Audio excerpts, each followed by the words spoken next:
Bitcoin à 250 000 $ et alt season cet été. Les gars, on va parler de ça ce matin, puisque c'est le sujet du jour. On ira voir bien évidemment ce que nous fait BTC à court terme et plein de petites choses. J'espère que vous êtes prêts. C'est parti avec un BTC 106 200 $. Il reprend du poil de la bête. On est à plus 3%. Ether qui prend un joli 8% ce matin. C'est la meilleure période du top 10. Il est à 2568 $ et le marché est à plus 1,5%. Donc on voit la surperformance, vous l'avez juste au-dessus de BTC et ETH. Sur le reste de la map, la plupart des cryptos font des performances entre 3 et 4%. On a quand même des belles pertes, notamment du côté de Link, qui pousse quasiment 8%. Qu'est-ce qu'on a d'autre? C'est surtout les WETH là qui sont à peu près sur le même niveau. On a AAV, voilà, magnifique AAV, plus 25% ce matin. Bravo à tous ceux qui en ont au portefeuille. La DeFi, je suis pas trop exposé dessus pour être tout à fait honnête. Pour moi, tous ces dinosaures, j'essaye de m'en sortir, puisque en général, c'est plutôt des nouvelles cryptos qui performent. Ethereum classique, plus 6% ce matin, qui clôture ce top 50. Allez, on démarre tout de suite avec le BTC du côté de BitGet. On est en daily.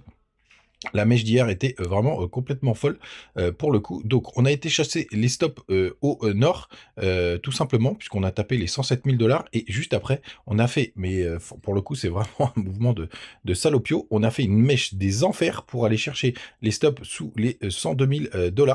Et là, on reprend du poil de la bête. Donc quand même, ça démontre quand même une force acheteuse. Et ça, c'est quand même une très très bonne nouvelle, là, parce que là, ce que nous fait le BTC, c'est complètement débile.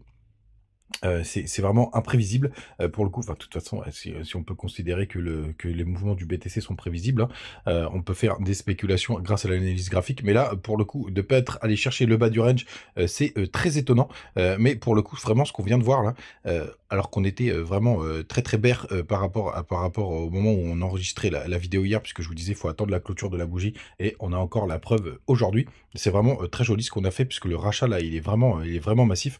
Donc c'est plutôt une très très bonne nouvelle. Et en plus, on n'a pas été en zone de rechargement. Là, on est plutôt en train d'essayer d'aller s'attaquer au nouveau plus haut. Donc on a vraiment fait un nettoyage. Enfin, là pour le coup, ça a été nettoyage sur nettoyage. Premier nettoyage ici, après gros dump. Ensuite, second nettoyage, on revient chercher tous ceux qui ont pris un short. Et là, paf, gros nettoyage. Je pense qu'il y a pas mal de monde qui ont été bear à ce moment-là.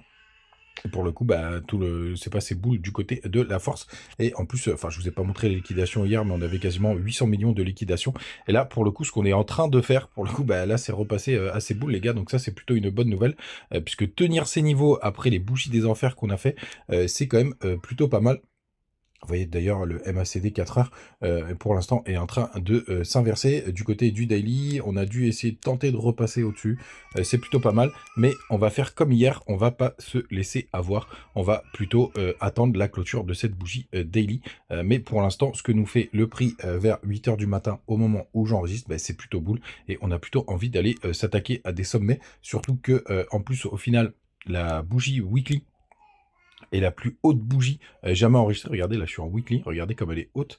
Elle est aux 106 666 $. Donc le mouvement de salopard, il a vraiment été fait le lundi pour aller rattraper justement les gaps CME et pour aller laisser les professionnels rentrer. Et là pour le coup, ils s'y sont pas trompés, ils sont rentrés direct. Donc c'est assez boule. Alors on n'oublie pas qu'il y a eu 1, 2, 3, 4, 5, 6 semaines d'affilée de bougies vertes. C'est assez rare, hein. Je me souviens, il y avait eu un moment, c'était en 2000, ça devait être 2023, on avait eu 7 bougies vertes, 1, 2, 3, 4, 5, 6, 7, donc c'est assez rare à le noter, donc ce serait un peu fou d'avoir une bougie verte cette semaine, on n'est que mardi, mais pourquoi pas, c'est déjà arrivé dans le passé, mais à un moment donné, les gars, il faudra quand même avoir quelques bougies riches de correction, et regardez, même la petite bougie rouge qu'on avait eue, donc pour moi c'était en 2023, ouais c'est ça. C'était le 11 décembre 2023, la première bougie rouge. Elle n'était pas très importante et on a même eu une continuation haussière, donc c'est plutôt pas mal ce qu'on est en train de voir pour le moment. Mais n'oubliez pas, à mon avis, la prochaine impulsion, peu importe jusqu'où elle nous emmène, ce sera sûrement pour moi le début de la fin. À noter du côté des autres indicateurs, la Bitcoin dominance qui pour l'instant se fait rejeter. Regardez, comme prévu, je vous en ai parlé hier, l'imbalance est respectée à la perfection pour le moment. Et la deuxième mèche du jour, enfin là on est en weekly, on va repasser en daily. Mais bon, enfin, en même temps, c'est une imbalance weekly. Mais pour l'instant, on se fait bien rejeter dans l'imbalance. Donc ça, c'est plutôt une bonne nouvelle pour tous ceux qui attendent la alt season comme moi. Et d'ailleurs, on va en parler. Mais regardez, on essaye de faire un M qui n'est pas confirmé. Hein. Nous en falloir un petit peu plus. Mais là, c'est plutôt pas mal. L'USDT dominance qui se fait aussi rejeter. On n'oublie pas, on regarde le graphique en linéaire et pas en logarithmique. On a la petite zone de support qui pourra nous donner des indications quand on aura vraiment trouvé le bottom, puisqu'hier on a touché la trendline de très long terme, hein, mais on n'a pas été chercher, le nouveau bottom qui avait été créé sur le petit pump de décembre, mais on pourra avoir quelques indications avec le RSI. On surveille de près le Total 3 qui reprend des couleurs, même si BTC est quand même assez fort pour le moment. On a notre petite trendline weekly aussi qui nous servira. L'épaule tête-épaule sur le RSI est très très propre. Bref, plutôt de bon augure. On n'a plus de gap sur le chemin. Pour le moment, la plupart ont été comblés. Il nous en reste quelques-uns en daily, mais à mon avis, ce sera au bear market qu'on viendra combler celui-là. Pour moi, je vois bien un gap de continuation à 92 000 $. Il y a 80% des gaps qui sont pas comblés. Ça fait très longtemps qu'on n'avait pas comblé de gap.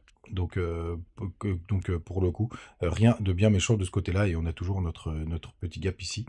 Où est-ce qu'il était ce coquin? C'était pas au 19, voilà, au 19 000 $, qui est le gap de continuation. On avait la même chose sur le bull run de 2021 avec un gap au 9 000 $. C'est plutôt pas mal. ETH BTC, du coup, qui stagne un petit peu. Hein. Pour le coup, c'était une bonne zone de travail, mais qui stagne un petit peu. Mais là, pour le coup, à mon avis, c'est pour faire un creux ascendant. Donc, un creux ascendant, c'est faire une petite chute pour pouvoir repartir.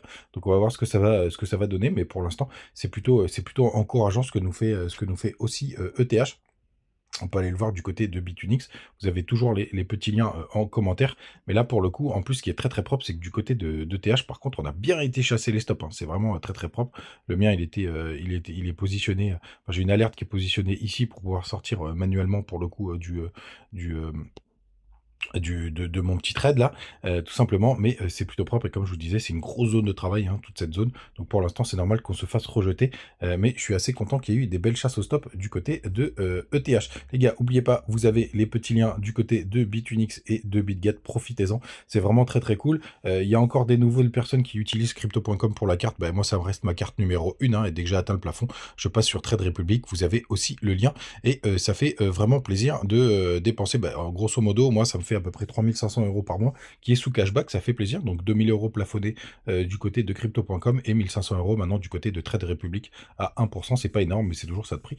Donc je le fais et ça fonctionne très très bien, que ce soit avec la carte physique, ça y est, que j'ai reçue. J'ai pas encore testé, mais ça marche très très bien aussi avec la dématérialisation avec le téléphone, donc c'est très très cool. D'ailleurs, je me dis que j'ai dépensé 50 balles pour la carte. Au final, j'utilise mon téléphone pour payer. Bon, bref, peu importe, c'était le petit aparté. N'hésitez pas à utiliser les liens. Ça fait vivre la chaîne. Vous le savez, c'est la meilleure façon de me soutenir. Crypto Fear Y68, on est un peu en baisse, mais on est toujours dans le grid. On est à 246 millions de liquidation, mais c'est normal. On a vu un très très gros pic, hier, donc moins 62%. On a les fundings qui restent encore bas. Pas exceptionnel, mais bas. On est à 2,16 millions de bitcoins sur les échanges. Pour le coup, ça, c'est une très très bonne nouvelle, puisque c'est le record, les gars. Donc ça, c'est plutôt chouette. Je découvre avec vous en direct live, et le dollar qui est en train de se faire rejeter, puisqu'on est à 100,12. Alors, il y a un petit décalage, je crois, avec Investing. Donc ça, c'est plutôt... ça, c'est quand même à vérifier. Moi, je préfère utiliser, pour le coup, les... hop, indice du dollar, on est à 100,4. Ah non, c'est plutôt propre. Donc pour l'instant, on se fait rejeter par le bas de range, donc ça c'est plutôt chouette, les gars. À noter, c'est plutôt une bonne nouvelle à mettre à notre crédit. Allez, on finit avec le sujet du jour. Le sujet du jour, non, c'est pas du côté Telegram, mais vous pouvez me rejoindre. Le sujet du jour, c'est le BTC à 250 000 $, et c'est Arthur Hayes qui nous a déclaré ça. Et pourquoi c'est intéressant de l'écouter? Parce que lui, il avait dit direct, l'investiture de Trump, ce sera un sell the news. Pour le coup, donc écoutons ses prédictions. Et alors, lui, ce qu'il nous dit, c'est que déjà, il a 20% d'or en portefeuille, c'est pas du tout mon cas. Mais sachez-le, surtout malheureusement pour le moment, acheter de l'or, pour moi c'est comme si on achetait un top. Allez, si on arrive à faire 10-20% de plus sur l'or, après on risque de se prendre un énorme retournement. Et selon lui, la croissance d'ETH pourrait dépasser celle du sol au cours des 18 et 24 prochains mois. Alors pour le coup, ça veut dire qu'il considère que le bull run est complètement déréglé, puisqu'il parle des 18 et 24 prochains mois. C'est une théorie que je veux bien entendre. Et il pense que le Bitcoin atteindra 1 million $ avant la fin du mandat de Trump. Alors ça, pour le coup, je suis assez, enfin c'est possible pour la simple et bonne raison que ce sera aussi sur le prochain bull run.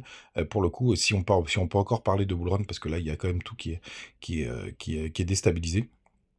Pour le coup, ben, qu'il annonce, pardon, j'ai oublié le principal, le truc en gras de Crypto Goku qui déclare que la saison devrait arriver cet été ou début du troisième trimestre. Alors ça aussi, c'est une théorie qui est plausible. On verra de toute façon avec nos indicateurs, notamment du côté de la Bitcoin dominance. Et il prévoit un Bitcoin à 250 000 dollars au top de ce cycle. Ça me paraît très ambitieux, mais je voulais quand même vous le partager puisque tout simplement, il a vu des belles choses.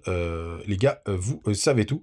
On se retrouve demain comme d'hab et n'oubliez pas les petits bonus en commentaire.